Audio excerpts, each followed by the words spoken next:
Unidades de medida no son más que la explicación del número o magnitud. Es una herramienta para hacer entender que estamos midiendo. No podemos decir yo mido 1,7 grados Celsius, 1,7 segundos, 1,7 amperios. Cualquiera diría, es obvio que 1,7 metros, pero en la física no hay que dejarse llevar por nada que no esté especificado.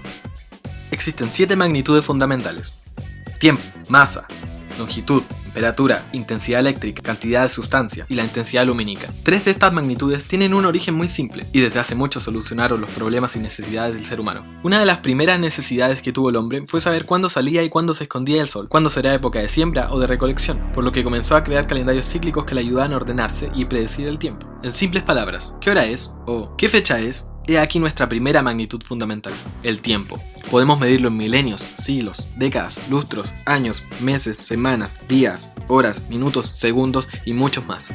Desde que el hombre comenzó a construir y también a cosechar, se dio cuenta que necesitaba tener tamaños exactos de terrenos, ladrillos, palos, por lo que utilizó su propio cuerpo como una referencia para medirlo todo, por ejemplo, las pulgadas y pies. Esta es la segunda magnitud fundamental, la longitud. Aproximadamente en el año 3500 a.C., en Egipto, el comercio ya era parte de la civilización, predominaba el trueque y se necesitaban cambios justos en las mercancías. Se creó la balanza para poder comparar equitativamente, lo que nosotros conocemos como masa, la tercera magnitud fundamental. Cada una de estas magnitudes tiene su respectiva unidad de medida en sistemas de unidades, que hoy en día están muy estructurados. No son nada más ni nada menos que comparaciones, equivalencias entre cada una de ellas. Entre los sistemas más importantes está el anglosajón y el sistema internacional. Este último es el que estamos más acostumbrados a utilizar. El sistema internacional lo dividimos en dos sistemas más, el CGS y el MKS. El primero combina centímetros, gramos y segundos. Nos servirá para medir a pequeña escala. En cambio, el MKS combina metros, kilogramos y segundos. Este nos servirá para medir en una escala mediana. Como ya dijimos, existen 7 magnitudes fundamentales. Estas se pueden combinar a través de relaciones matemáticas, como son las divisiones y multiplicaciones, para así formar las magnitudes derivadas, como son por ejemplo el área, longitud por longitud, el volumen, longitud por longitud por longitud, velocidad, longitud dividida en tiempo. No son más que combinaciones distintas de las 7 magnitudes fundamentales, y estas se pueden expresar a través de un vector. ¿Qué es un vector? El vector es una flecha que representa una magnitud, con su dirección y sentido. Existen tanto las magnitudes escalares como las magnitudes vectoriales. Las magnitudes escalares son aquellas que no tienen o no especifican ni dirección ni sentido, solo tienen módulo, como lo son la masa y la longitud. Y las magnitudes vectoriales son aquellas que se pueden representar con un vector, que tienen módulo, que se indica con el largo del vector, y dirección, con el ángulo que esté inclinado. Un claro ejemplo es la diferencia que tiene la velocidad de la rapidez.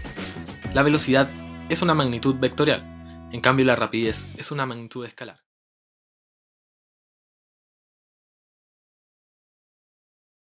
Un imán es un cuerpo capaz de producir un campo magnético y atraer otros metales. Los imanes ejercen una influencia invisible pero constante. Su fuerza nos rodea y nos otorga un poder esencial en nuestras vidas. Los imanes son objetos cargados magnéticamente, que generan un campo magnético a su alrededor, orientado en base a dos polos. Estos polos se atraen con sus opuestos y repelen sus polos iguales. El campo magnético que generan los imanes es el resultado de una disposición particular de los electrones que lo componen. Los imanes atraen ciertos metales y se atraen entre ellos.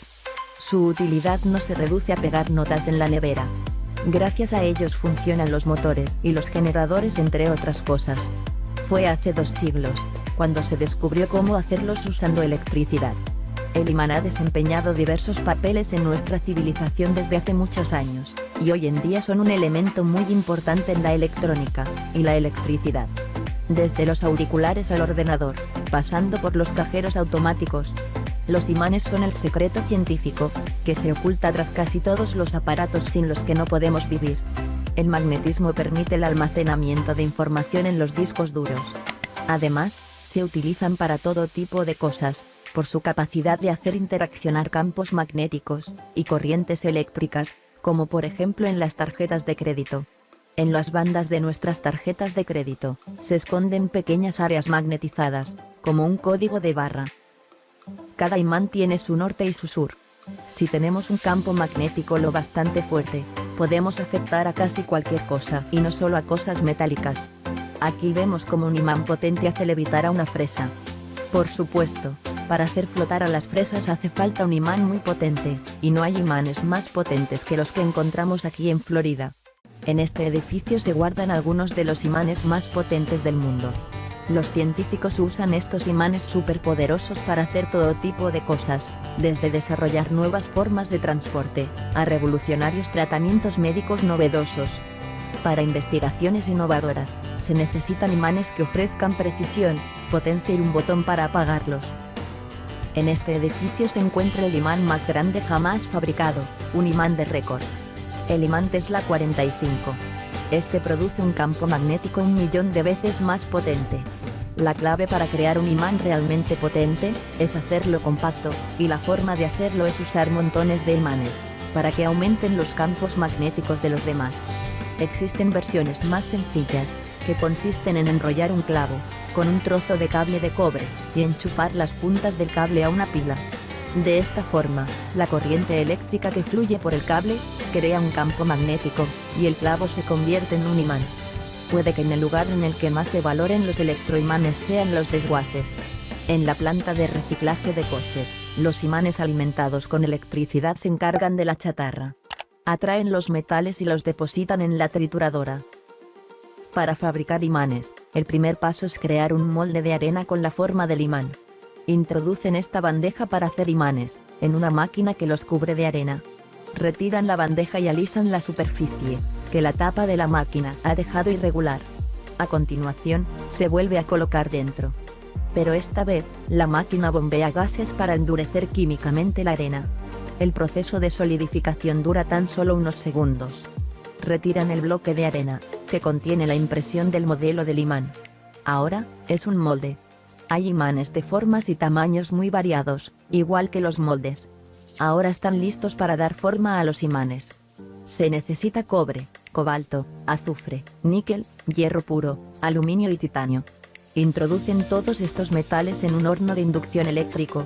Genera un campo electromagnético pulsante que alcanza una temperatura superior a 1600 grados, y funde los metales de manera uniforme. Vierten los metales fundidos en los moldes de arena. Los moldes arden en llamas, ya que los gases que endurecieron la arena son muy inflamables. Llevan los moldes en llamas a otra sección de la fundición, y los vuelcan sobre el suelo. A continuación, los abren con un mazo, para que entre el aire, de modo que se enfríen, y los gases se quemen.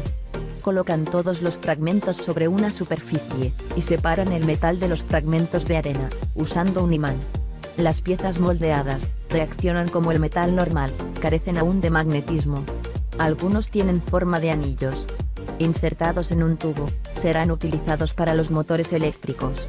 Introducen el tubo cubierto de anillos en otro tubo mucho más grande, y lo centran, llenando el tubo con arena de sílice bien compacta. La arena mantendrá los anillos bien colocados durante la segunda fase. Luego, sellan ambos extremos con cemento, dejando que el tubo interior de cobre sobresalga un poco. Después, lo meten en un horno. En él, el tubo lleno de imanes se calienta a alta temperatura. Esto los prepara para aceptar un campo electromagnético que será suministrado por esta barra de metal. El refrigerante impide que el tubo se funda, mientras aplican una corriente de bajo voltaje y alta intensidad, importante para los imanes de los motores. Abren la zona sellada. El proceso ha dejado los anillos levemente magnetizados, pero lo más importante, es orientar bien el campo magnético. Después, pulen las zonas irregulares. En esta fase, estos imanes no sirven para nada, pero esta máquina les dará potencia. Suministra una carga electromagnética al metal magnetizándolo. Este campo magnético sienta los cimientos, asegurando que la magnetización está adecuadamente orientada.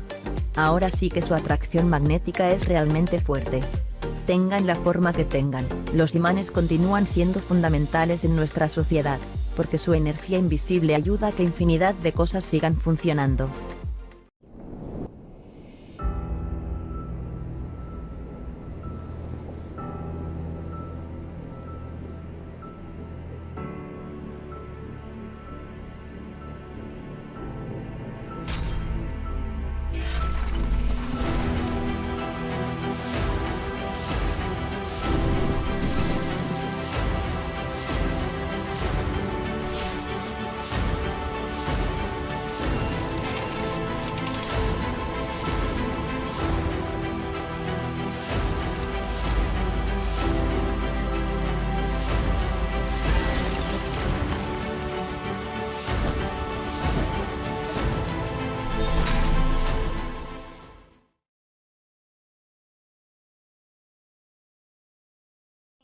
Electromagnetismo. Campo magnético producido por una corriente eléctrica. Puesto que los electrones están en movimiento alrededor del núcleo atómico, y cada electrón parece estar en rotación constante, alrededor de un eje que pasa por él, cabe esperar que cada átomo presente efectos magnéticos, y de hecho, se ha encontrado que es así. La posibilidad de que las propiedades magnéticas de la materia fueran consecuencia de minúsculas corrientes atómicas, fue sugerida por primera vez por André-Marie Ampère, en 1820. Hasta hace pocos años no había sido posible la comprobación de esta idea. Como en el caso de las fuerzas electrostáticas, el medio en el cual se mueven las cargas puede tener un efecto pronunciado sobre las fuerzas magnéticas observadas entre ellas. En vez de ocuparnos directamente de las fuerzas ejercidas por una carga móvil sobre otra, resulta más cómodo adoptar el punto de vista de que una carga móvil crea un campo magnético en el espacio que la rodea. Y es este campo el que ejerce una fuerza sobre otra carga que se mueve en él.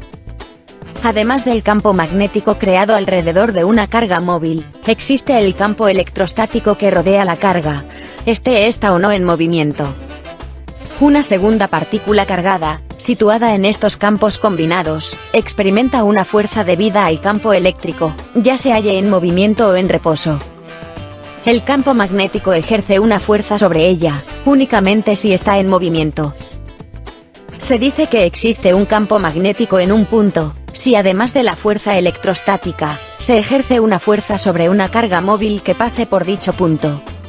El campo eléctrico, creado por cargas móviles o por corrientes es, en muchos casos, tan pequeño que la fuerza electrostática sobre una carga móvil puede despreciarse comparada con la fuerza magnética.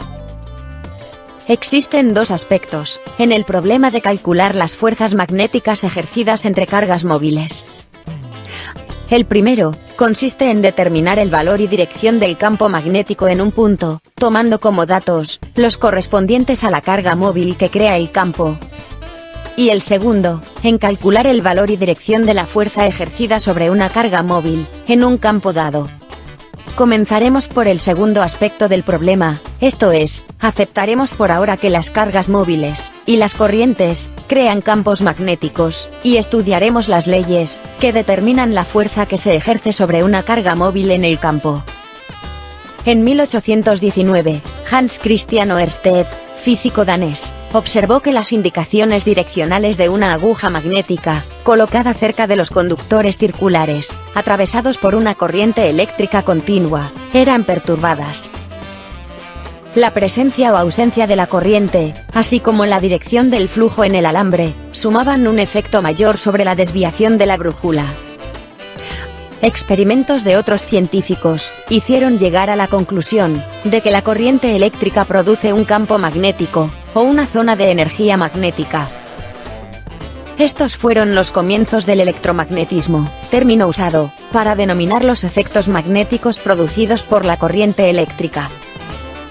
Vemos en la figura una brújula cercana a un conductor.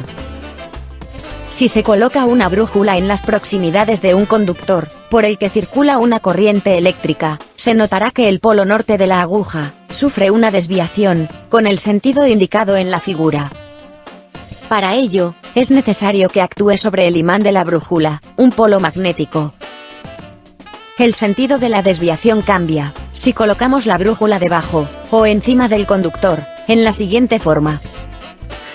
Partiendo de una posición superior, y manteniendo todo el tiempo a la brújula horizontal, la movemos siguiendo un círculo, cuyo centro coincide con el conductor mismo. Considerando un punto horizontal que contiene al conductor. Para el semicírculo superior a dicho plano se mantiene la desviación del polo norte, y para el semicírculo inferior cambia de sentido. Para que esto sea posible, se debe tener un campo magnético cuyas líneas de fuerza sean concéntricas con el conductor. De la observación de la desviación, dijimos que se deduce que en torno al conductor se forma un campo magnético, cuyas líneas están en planos perpendiculares al conductor, y son cerradas y de forma circular. El sentido de las mismas es tal que, girando un sacacorchos, como se ve en la figura, de forma que avance con la corriente, su sentido de rotación coincide la de las líneas de fuerza. En la figura adjunta hemos indicado ese sentido. Si se coloca una masa magnética norte, en un punto cerca del conductor, esta será desplazada siguiendo el sentido de las líneas de fuerza del campo. Así se explica la desviación del polo norte de la brújula, que cambiaba según estuviera encima, o debajo del conductor. Hay muchas analogías entre campos eléctricos y magnéticos, aunque ambos son esencialmente diferentes en cuanto a su naturaleza, y se refieren a un conjunto de fenómenos por entero distintos. Lo mismo que el eléctrico, el campo magnético, es una magnitud vectorial que tiene en cada punto un cierto valor, y una determinada dirección. Además, lo mismo que resultó útil introducir dos vectores eléctricos para describir distintos aspectos de un campo eléctrico, conviene considerar dos vectores, de campo magnético, B y H, relacionados análogamente. Comenzaremos estudiando el vector inducción magnética, B. Un campo magnético, como un campo eléctrico, puede representarse por líneas llamadas líneas de inducción, cuya dirección en cada punto es la del vector inducción magnética. Por convenio, el número de estas líneas, por unidad de superficie normal a su dirección, se hace igual al valor de la inducción. Por consiguiente, la inducción en un punto puede expresarse en líneas por unidad de superficie. En el sistema MKS, una línea de inducción se denomina Weber, y en este sistema, la inducción magnética B se expresa en Webers por metro cuadrado. Un submúltiplo es la milésima de la unidad anterior, que se denomina miliweber por metro cuadrado, es frecuentemente más adecuada. Aunque no lo utilizaremos aquí, hay otro sistema de unidades, llamado sistema electromagnético, en el cual se expresan frecuentemente las magnitudes magnéticas. Las unidades de masa, longitud y tiempo son las del sistema CGS. En el sistema electromagnético, una línea de inducción se denomina Maxwell, y la inducción magnética se expresa en Maxwells por centímetro cuadrado. Un Maxwell por centímetro cuadrado se denomina Gauss. No hay expresión similar en el sistema MKS para un Weber por metro cuadrado. Un Gauss, o un Maxwell por centímetro cuadrado, corresponde a una inducción magnética de una 10 milésima de Weber por metro cuadrado. Los mayores valores de la inducción magnética, que pueden obtenerse normalmente en los laboratorios, son del orden de 10 Weber por metro cuadrado, o sea 100.000 Gauss, y en el campo magnético terrestre, la inducción es solo de algunas 100 milésimas de Weber por metro cuadrado, esto es, algunas décimas de Gauss. Ley de Biot-Savart. El campo magnético, producido por la corriente, tiene una intensidad que depende del valor de la misma, puesto que si imaginamos que no circula corriente alguna, no habrá campo magnético, y si va creciendo paulatinamente, también crecerá la intensidad de campo. De modo que la intensidad del campo, en un punto tal como el A, como el de la figura, será directamente proporcional a la intensidad de la corriente. Biot y Savart dedujeron, además, que dicho campo tiene una intensidad, que varía en forma inversamente proporcional a la distancia al conductor.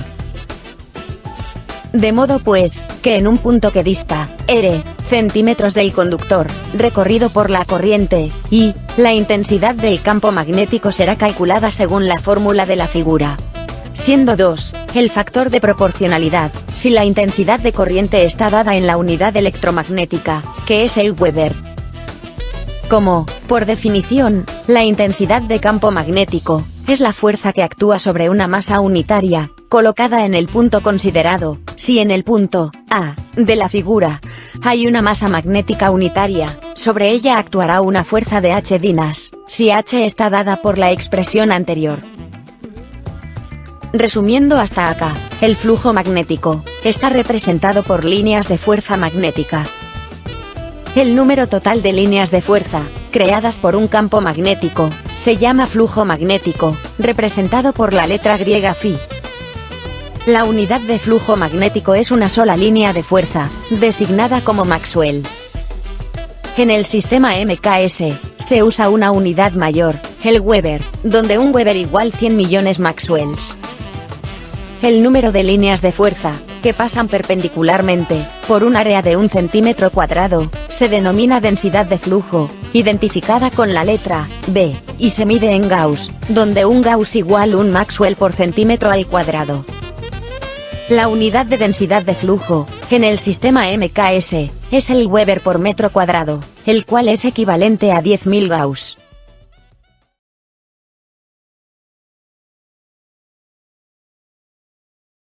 Japón es un país cuyo concepto nacional es el ferrocarril. ¿Cómo funciona el ferrocarril en Japón? Hoy les hablaré de los trenes de alta velocidad de Japón y de la aparición del tren más rápido del mundo. Y lo más importante, ¿está justificada una inversión financiera de tal magnitud? Quédense con nosotros, será interesante. En los albores de su industrialización, entre 1868 y 1889, Japón se convirtió en uno de los principales países ferroviarios del mundo. El transporte era esencial para el desarrollo de la industria. En 1872, bajo la dirección de ingenieros europeos, se inauguró el primer ferrocarril que conectaba Tokio con Yokohama. El primer pasajero fue el emperador. En el siglo XX, el país consiguió reorientar el ferrocarril hacia un transporte de pasajeros competitivo con otros medios de transporte. En este campo se introducen innovaciones avanzadas de varios sectores de la economía del país. En la actualidad, cerca del 70% del transporte de pasajeros en Japón se realiza por ferrocarril. Son varios miles de millones de pasajeros al año. La alta velocidad es la base del negocio. Cuando se habla de los ferrocarriles de Japón, lo primero que viene a la mente es el Shinkansen, de alta velocidad. Literalmente nueva línea troncal. Hoy en día consiste en 9 líneas ferroviarias con una longitud total de más de 3.000 kilómetros que cubren casi todo el país.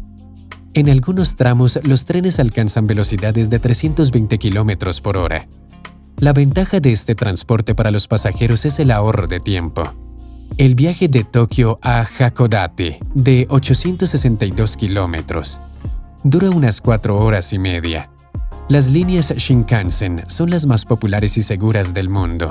En más de 60 años de funcionamiento, no ha habido ni una sola víctima mortal por accidentes de tren. Los retrasos de los trenes se cuentan por decenas de segundos al año de media. El récord de JR Central en 1997 es de 18 segundos. Y esto a pesar de la increíble intensidad del tráfico. Se han desplazado más de 10.000 millones de pasajeros a lo largo de los años. Y de las difíciles condiciones meteorológicas del país.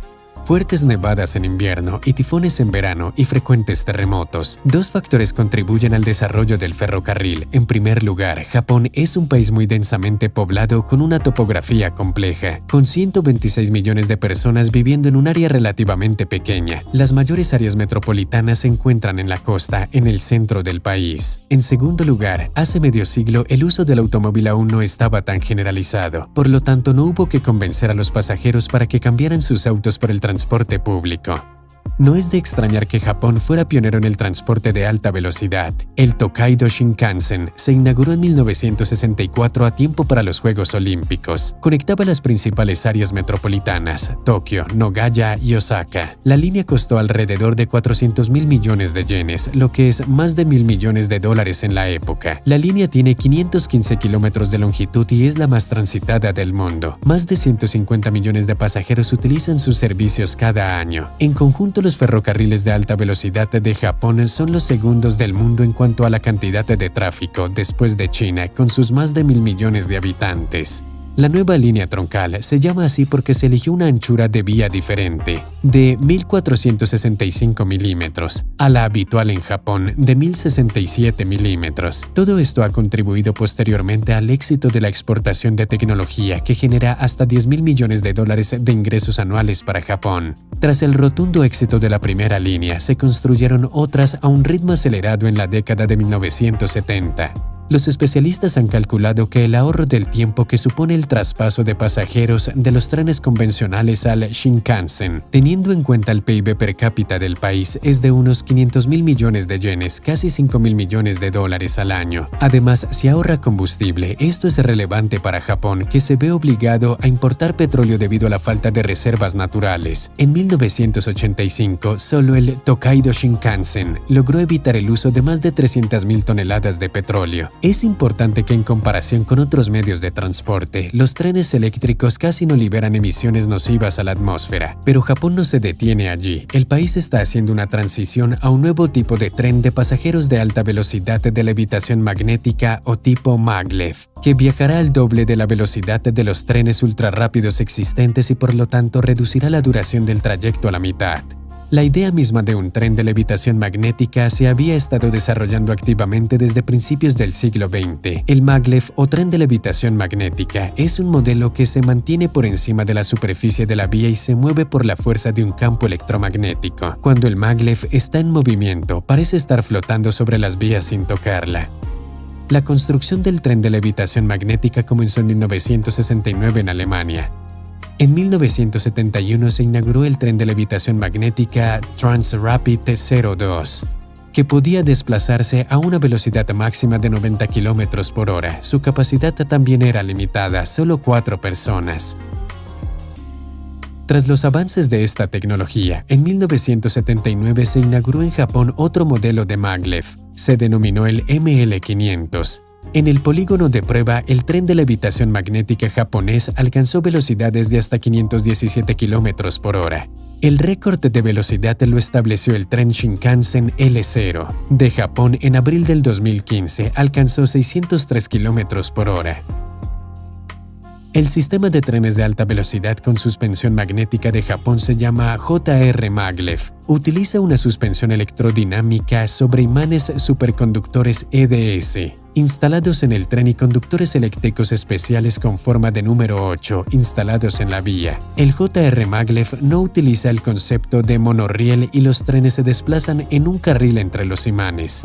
Este concepto proporciona mayores velocidades, mayor seguridad para los pasajeros en caso de evacuación y facilidad de funcionamiento. Los trenes construidos con tecnología EDS necesitan ruedas adicionales cuando circulan a baja velocidad hasta 150 km por hora. Cuando alcanza una velocidad determinada, las ruedas se separan del suelo y el tren vuela unos centímetros de la superficie. En caso de un accidente, las ruedas también permiten que el tren se detenga con más suavidad. La compañía JR Central, propietaria del tren, pretende inaugurarlos para el año 2027. El tren cubrirá una distancia de 280 kilómetros en solo 40 minutos. Al mismo tiempo, según la gerencia de la empresa, no transportará pasajeros a máxima velocidad, solo alcanzará los 500 kilómetros por hora. Sin embargo, incluso esto es notablemente más rápido que la velocidad del tren más rápido de Japón, el Shinkansen, que cubre una distancia de 320 kilómetros por hora. Chuo Shinkansen es la primera línea ferroviaria de levitación magnética prevista en Japón que conectará Tokio, Nogaya y Osaka. El gobierno y la compañía central de ferrocarriles de Japón, JR Central, ha acordado construir 2 líneas. Según el cronograma original de construcción, la línea de Tokio a Nogaya estaba prevista para 2027 y la de Tokio a Osaka para 2047. El cronograma se modificó posteriormente, retrasando la fecha de finalización del tramo Nogaya-Osaka hasta el 2037, después de que JR Central recibiera un crédito del gobierno. A diferencia de los trenes de alta velocidad existentes cuyas vías se extienden a lo largo de la costa japonesa, el Chuo Shinkansen será un 90% subterráneo, pasando por debajo de los Alpes japoneses del sur. 256 kilómetros de las 285 líneas pasarán por túneles, con algunos tramos a 40 metros de profundidad, ya que los trenes con suspensión magnética funcionan mejor cuando se desplazan lo más recto posible. Y además, al estar en las profundidades de las montañas, evitan los terremotos a los que es propenso el litoral japonés. El resultado es uno de los túneles más profundos que ha visto Japón. Sin embargo, el municipio de la prefectura de Shizuoka ha expresado su preocupación por el hecho de que el agua del río Ki se está filtrando en el túnel, disminuyendo el nivel del agua.